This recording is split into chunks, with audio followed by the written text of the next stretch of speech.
At 30, you think you have a whole life ahead of you, that you have decades to fix mistakes, to start over, to finally do things right. You look in the mirror and see youth, energy, infinite possibilities. But you're wrong, deeply wrong. And I know this because I'm 82, and I've spent the last 5 decades watching life's doors slam shut, one by one, many before I even realized they were open. When you're 30, you don't understand that certain windows in life only open once. You think there will always be another opportunity, another moment, another chance. But there are three specific things that, if you don't do them in your 30s, you can never do the same way again.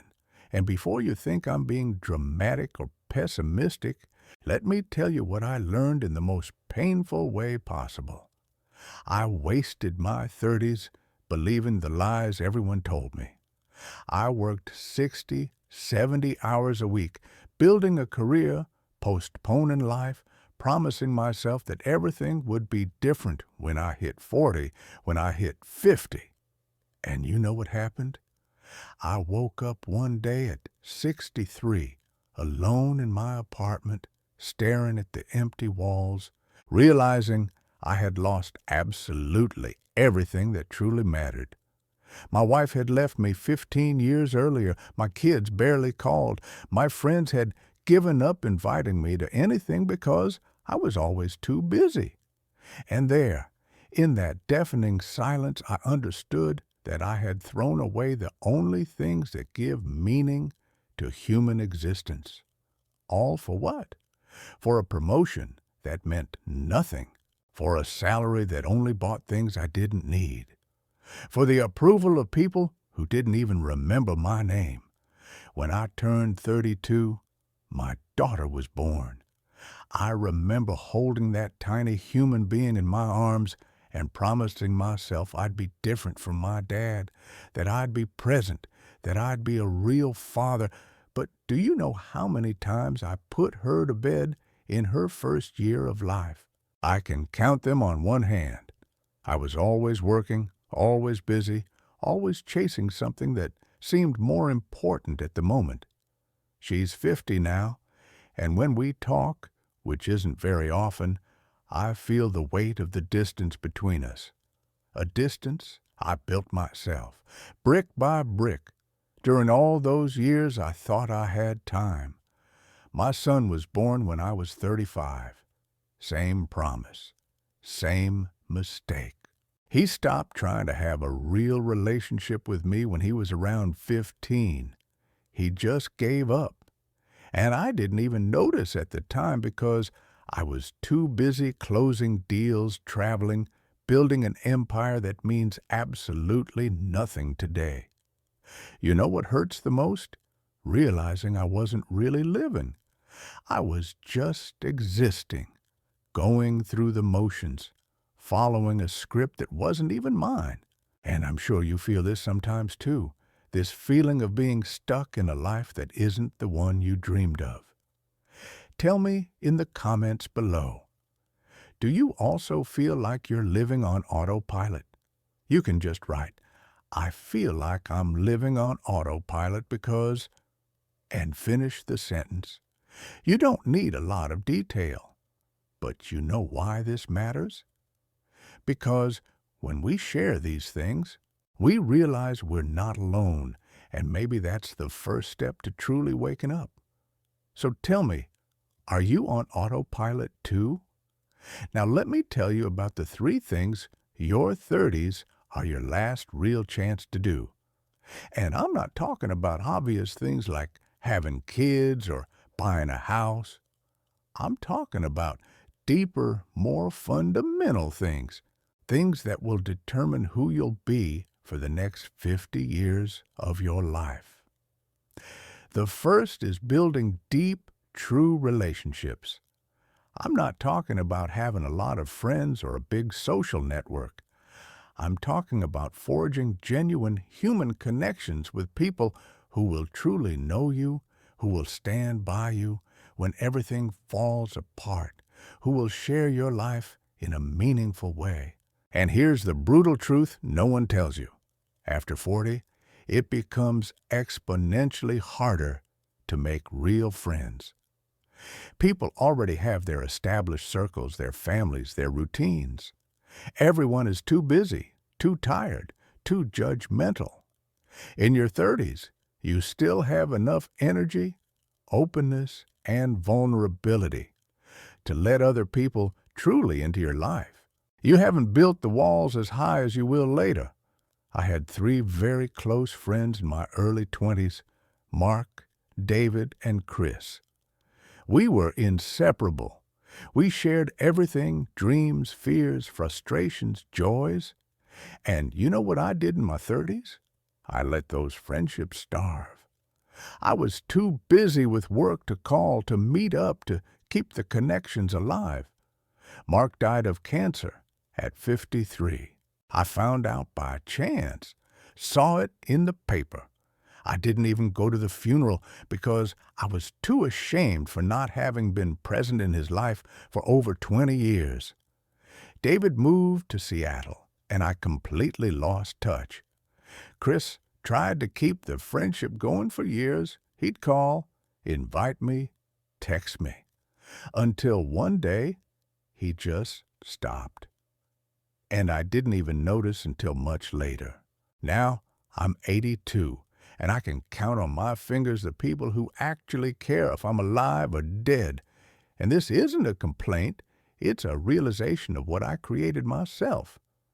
You see, deep friendships require time, presence, vulnerability, and these 3 things become increasingly scarce as you get older. In your 30s, you still have these in abundance, but you don't know it.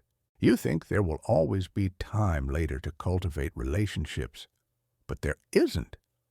The second thing is to discover and pursue your real purpose, not what others expect of you. In your 30s, you still have the time and energy to make a radical change of direction if necessary. You can learn a new skill, start a new business, switch careers, take a chance on something that truly matters to you. But after 40, the chains get heavier. You have more responsibilities, more bills, more people depending on you, more fear of failure. I spent my 20s through 55 working as an executive at a logistics company. You know what I really wanted to do? Write. I always wanted to write ever since I was a kid. I had notebooks full of stories, poems, reflections, but my parents told me writing wasn't a real career, that I needed something stable, something respectable. So I chose business, and I was good at it. I climbed the ladder, made good money, had impressive titles on my business card, but every day was a piece of my soul dying. Every meeting, every report, every business decision was like putting another layer of concrete over who I really was. At 32, I had a moment of clarity. I was driving home after another exhausting day, and I thought clearly, I hate my life. Not just my job, I hate who I've become to do this job. And you know what I did with that realization? Nothing. Absolutely nothing. Because I had just bought a bigger house. My wife was pregnant with our second child. People were counting on me. So I swallowed that truth and carried on. I did that for another 23 years. 23 years suffocating who I really was, pretending it was all okay, accumulating money and achievements that meant nothing to me. And you know when I finally started writing? At 68, when I was already alone, when I had lost most of my life, when I no longer had the energy and creativity I had in my 30s. I published a book at 71. It was a modest success. People said I had talent, that I should have started sooner, and I thought, I know, I always knew, but I didn't have the courage when it mattered. Your 30s or when you still have enough courage to bet on yourself, to disappoint the expectations of others, to choose a life that is truly yours. After that, fear wins, obligations win, inertia wins. The third thing, and perhaps the most important, is to learn to be present. I'm not talking about meditation or mindfulness, though those things can help. I'm talking about truly being where you are, with whom you are, doing what you are doing, experiencing your life, instead of just rushing through it at high speed toward a future you think will be better. This is the hardest to explain because I only understand its importance now when I'm nearing the end. I spent 60 years of my life believing that happiness was always ahead, always in the next goal, the next achievement, the next stage of life. When I graduate, when I get the job, when I get married, when I have kids, when I get promoted, when I buy a house, when I retire. And you know what I discovered? Happiness was never out there. It was always right where I was, in the moments I was too busy planning the future to notice. I remember a Sunday afternoon when my daughter was about 6. She asked me to play with her in the backyard, something with dolls or playhouses. I don't remember exactly, and I said I was busy, that I had work to do, that we would play later. Later never came. She eventually stopped asking, and that Sunday afternoon, that specific moment, never came back. It's lost forever, multiplied by 1,000, by 10,000. Thousands of moments where I was physically present but absent in every other sense. Dinners where I was thinking about work, vacations where I was checking emails, conversations where I was just waiting for my turn to speak, birthdays, graduations, school, plays that I missed or was present for but not really there. And here's the terrible truth. You can't get those moments back. There's no second chance. There's no replay. When my wife left me at 48, she said something I'll never forget. She said I was never really married to her, that I was married to my job, to my ambitions, to some future version of life that would never arrive. And she was right, completely right. I shared a house with her, a bed, meals, bank accounts, but I never shared my real presence, my genuine attention, my undistracted time. In your 30s, you're not yet as hooked on the future as you will be later. You haven't built up the habit of always planning, always preparing, always thinking 5 steps ahead. It's the last moment when it's relatively easy to learn the art of being present. Because after 40, 50, 60, you'll be so used to living in your head, in the future, in your worries, that it will be almost impossible to get out. Now, I know what you might be thinking, that I'm just a bitter old man, full of regrets, trying to scare you. But that's not it. I'm not trying to scare you. I'm trying to wake you up. Because I see you making the same mistakes I made. I see you postponing life, believing you have infinite time, chasing things that don't matter while ignoring the ones that truly do. And I know you won't fully listen to me. I know a part of you is thinking that it was different for me, that you're different, that you'll manage to balance everything perfectly. That's exactly what I thought in my 30s. Everyone thinks that in their 30s.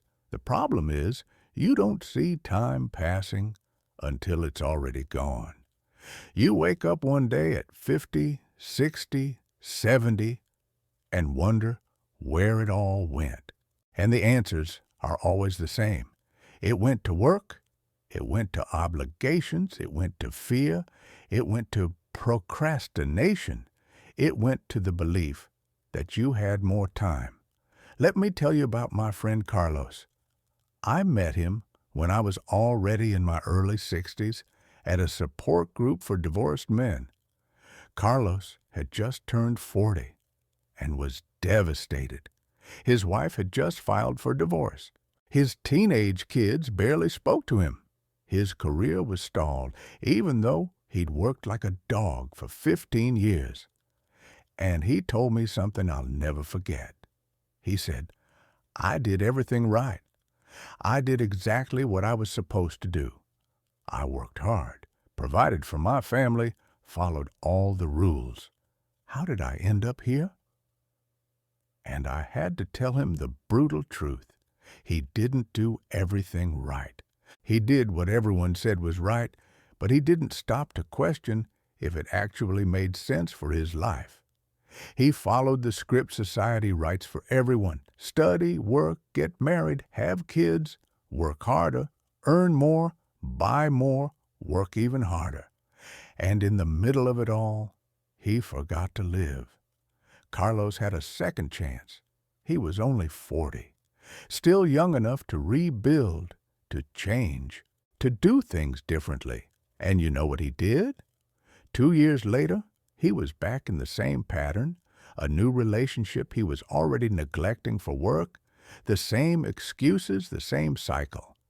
Because changing isn't just realizing the mistake, it's doing the hard work of actually living differently every single day, even when it's inconvenient, even when it's scary, even when it goes against everything you've been taught. But here's something I learned that might give you hope. It's never too late to change. Yes, your 30s are your last best chance for certain things. But it's not the end. I started changing at 63. Too late to save my marriage, too late to have the presence my kids deserved when they were young, too late to build the deep friendships I could have had, but not too late to have some peace, some meaning, some genuine connection in the years I have left. Today, at 82, I have a decent relationship with my kids. It's not what it could have been, but it's honest. They know who I was and who I've become. I have 3 real friends, people I met in my 70s, people who are sharing this phase of life with me. I write every day, not to be famous or successful, but because it's who I am. And for the first time in decades, I feel like I'm actually living instead of just existing. But it came at a high cost. It cost me decades of wasted life, broken relationships, unrealized potential, and that's what I'm trying to save you from. So, if you're in your 30s right now or thereabouts, let me tell you what I would do if I could go back. I would stop working 70 hours a week immediately. I wouldn't care about the impact on my career. I wouldn't care what my boss thought. I wouldn't care how much money I left on the table. I would call my friends every week. I would schedule regular get-togethers. I would keep connections alive, even when it was inconvenient, even when I was tired. I would be present with my family. Phones off during dinner, no work on weekends. Full attention when my kids spoke to me, no matter how trivial the subject seemed. I would have the courage to pursue what I truly wanted to do. I would have written, even if no one read it, even if I didn't make money from it, even if people thought it was silly, because at least I would have been being myself. I would have learned to say no, no to every promotion that demanded more of my life, no to every social obligation that meant nothing, no to every expectation from others that didn't align with who I truly was. I would have gone to therapy. Yes, therapy. Because almost all my problems stemmed from patterns I learned in childhood, from unprocessed fears, from an inability to be vulnerable. And I could have dealt with that in my 30s instead of leaving it for 65. I would have traveled more, but not in the way you might think. Not luxury trips to feel important. Simple trips with the people I loved, creating real memories instead of just social media posts. And above all, above absolutely everything, you'd be present.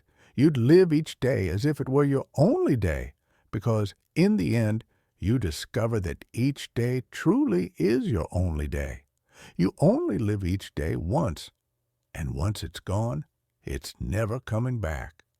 This sounds obvious, but you don't really get it until you look back and realize how many days you've wasted, how many moments you've missed, how many opportunities you've let slip away.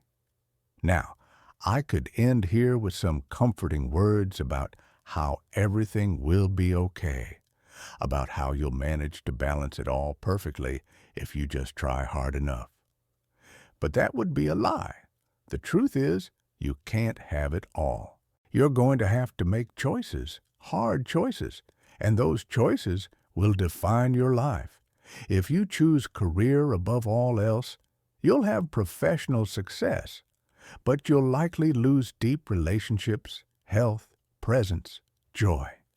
If you choose money as your top priority, you'll have financial security, but you'll likely lose time with the people you love, experiences that can't be bought, the freedom to do what truly matters to you. If you choose the approval of others, you'll have a life that looks impressive from the outside, but you'll likely lose your authenticity, your individuality, your sense of real purpose. The question isn't whether you'll have to choose, it's what you'll choose, and your 30s are when those choices are still relatively easy to make, when the consequences aren't yet permanent, when you still have the flexibility to change direction. Then the choices get harder, the chains get heavier, the inertia gets stronger, and eventually you're not making choices anymore.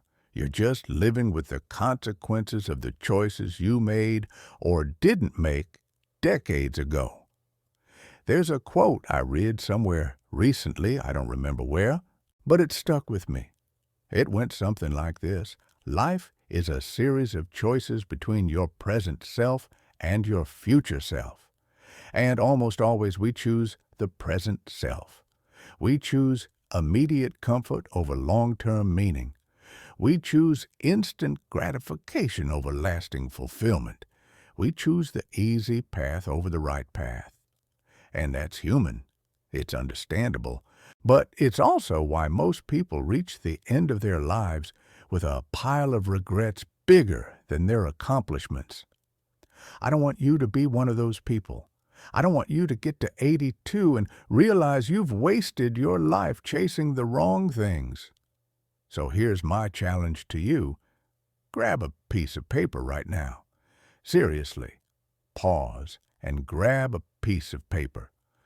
On the top half, write, what am I doing with my life right now? List everything, your job, how you spend your time, what consumes your energy and attention. On the bottom half, write, what truly matters to me. List the people, the activities, the values, the dreams that are genuinely important to you. Now compare the two lists and be honest, brutally honest. How much of what you're doing actually serves what matters to you? If it's less than half, you're on the wrong track. If it's less than 25%, you're wasting your life. And don't come to me with excuses about bills to pay and responsibilities. I know about those. I had bills, I had responsibilities, but I used them as an excuse not to live the life I actually wanted. And in the end, the bills got paid, the responsibilities were met, but life went on. And there's no getting it back. Your 30s are precious not because you're young and good-looking, though that helps. They're precious because it's the last time you have enough energy, time, and flexibility to truly shape your life in the direction you want.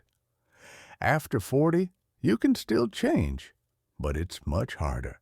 After 50, you can change, but it takes superhuman willpower. After 60, You can change, but the options are limited.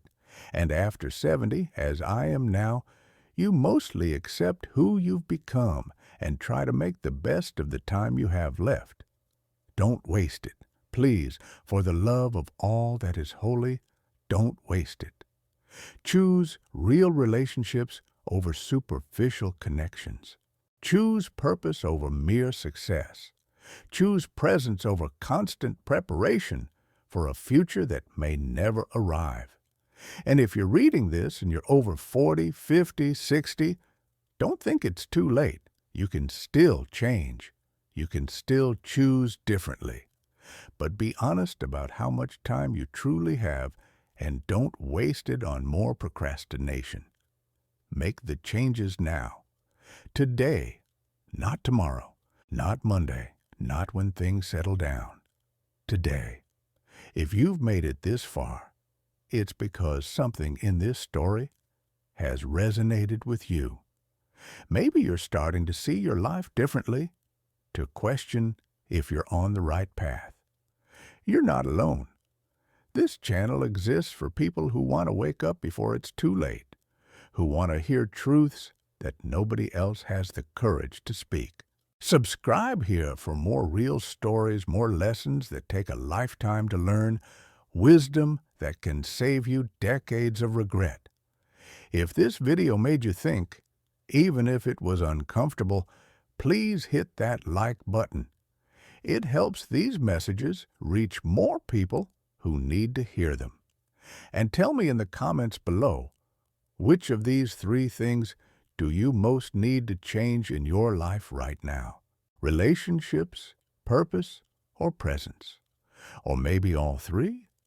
I'd love to read your story and know that these words made a difference in some way. The clock is ticking. Your 30s don't come back. What will you do with them?